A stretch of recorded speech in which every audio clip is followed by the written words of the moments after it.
السلام علیکم ورحمۃ اللہ وبرکاتہ۔ اللہ سبحانہ و تعالی ہم سب کو ہمیشہ اپنی رحمتوں کے سائے میں رکھے، تمام دیکھنے اور سننے والے احباب آپ کی مشکلات آسان فرمائے اور آپ کو بے شمار خوشیاں عطا فرمائے۔ تمام امت مسلمہ کے بہن بھائی جو حج کے لیے جا رہے ہیں، اللہ تعالی ان کا حج قبول فرمائے، سب کہہ دو آمین۔ مولانا، ہمارا آپ سے سوال ہے کہ دکاندار یا تاجر آدمی، ان کے لیے کب حج فرض ہوتا ہے؟ نحمدہ و نصلی علی رسولہ الکریم، اما بعد فاعوذ باللہ من الشیطان الرجیم، بسم اللہ الرحمن الرحیم۔ الحج اشہر معلومات فمن فرض فیہن الحج فلا رفث ولا فسوق ولا جدال فی الحج، صدق اللہ العظیم۔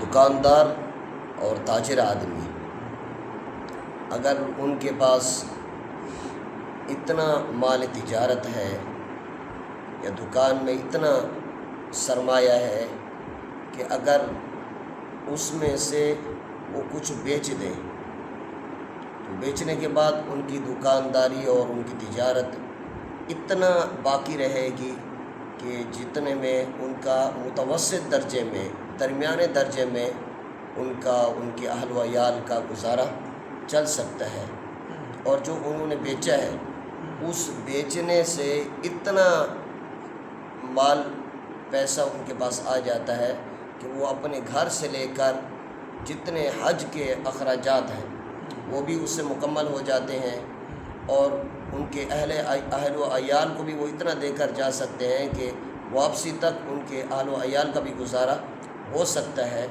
تو اب اس تاجر اور دکاندار کو چاہیے کہ وہ اپنے اتنے سرمایہ کو بیچ کر حج کر رہے ہیں، اور اگر اتنا سرمایہ ان کے پاس نہیں ہے کہ ان کو بیچنے کے بعد یا تو ان کی تجارت آگے نہیں چلتی، متوسط درجے کی، اہل و عیال کا بھی گزارا نہیں ہوتا، حج کے بھی اخراجات پورے نہیں ہوتے، تو اب اس پر حج فرض نہیں ہے۔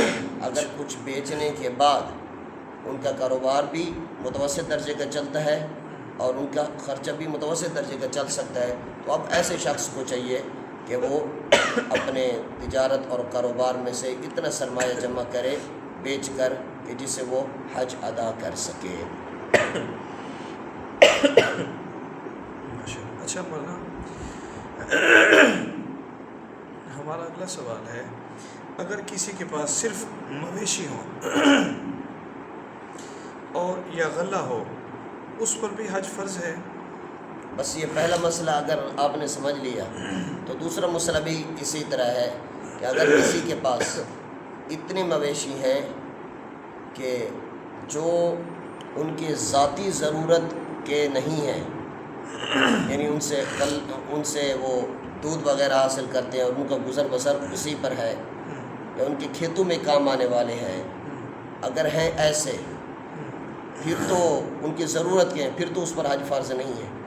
اور اگر اتنے مویشی ان کے پاس ہیں، وہ ایک بیچتا رہتا ہے، خریدتا ہے، تجارت کرتا ہے ایک قسم کی، کہ وہ ان کو کچھ جانوروں کو بیچنے کے بعد ان کا وہ گزارا بھی تجارت کا جو ہے وہ بھی ہوتا رہتا ہے، اور ان کے حج کے اخراجات بھی پورے ہو سکتے ہیں، تو ایسے شخص کو چاہیے کہ وہ اپنے جانوروں کو بیچ کر حج کرے، جبکہ شرط یہی ہے کہ حج سفر حج کے بھی تمام اخراجات اس کے پورے ہو سکیں اور ان کے اہل و عیال کا بھی گزارا ہوتا رہے۔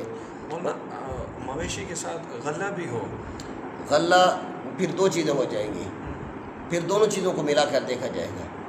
اچھا جی، اب اگر دونوں چیزوں کو آپ الگ الگ کر دیتے ہیں، مویشی والا جانور اس پر صرف مویشی ہیں، اب ان مویشیوں میں سے بعض کو بیچ کر اس کا اپنا گھر کا گزارا بھی ہوتا ہے اور اس کے سفر حج کے اخراجات بھی پورے ہوتے ہیں، اب اس کو چاہیے کہ بعض مویشیوں کو بیچ کر یہ حج کرے۔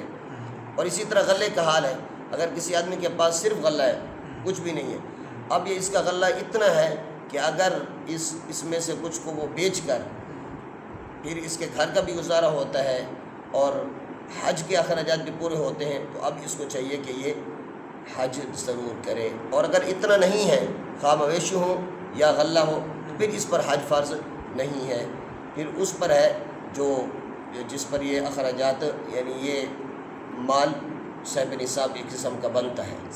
جی یہ تجارت ہے، مویشی ہیں، غلہ ہے، یہ ساری چیزیں ان میں اس ضابطے کو آپ سامنے رکھیں گے تو پھر ہر آدمی کے لیے اپنا حساب لگانا ضروری ہوگا، آسان ہو جائے گا.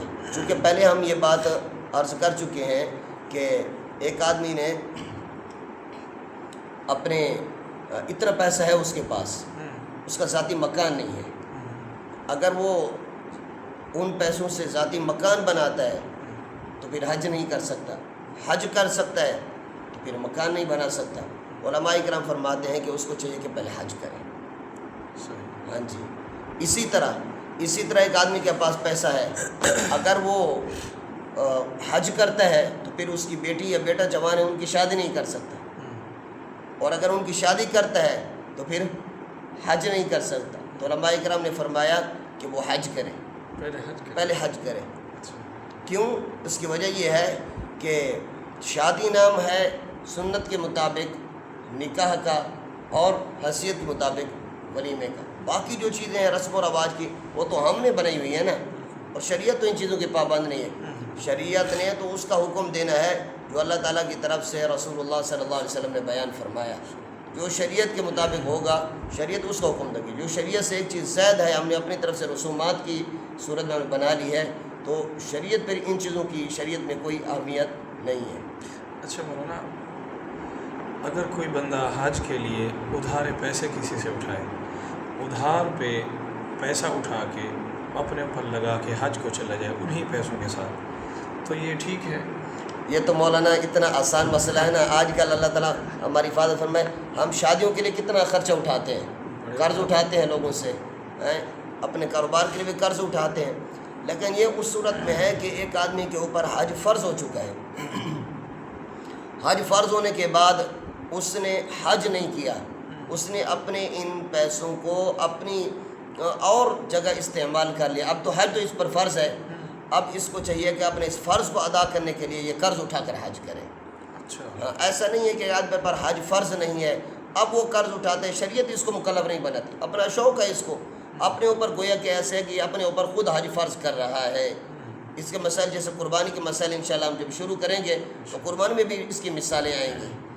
جی تو جس آدمی کے اوپر حج فرض ہے، پیسہ اس کے پاس تھا، وہ حج کر سکتا تھا، لیکن اس نے کیا کیا، اپنی یعنی اس پیسے کو اپنی مرضی سے کہیں استعمال کر لیے. اب اس کو چاہیے کہ یہ اپنا فرض ادا کرنے کے لیے اس کو قرض بھی اٹھانا پڑتا ہے، تب یہ قرض اٹھا کر حج ادا کرنا ضروری ہے اس پر. جی چلو ماشاءاللہ مولانا، شکریہ. اللہ تعالیٰ آپ کو جزائے خیر عطا فرمائے.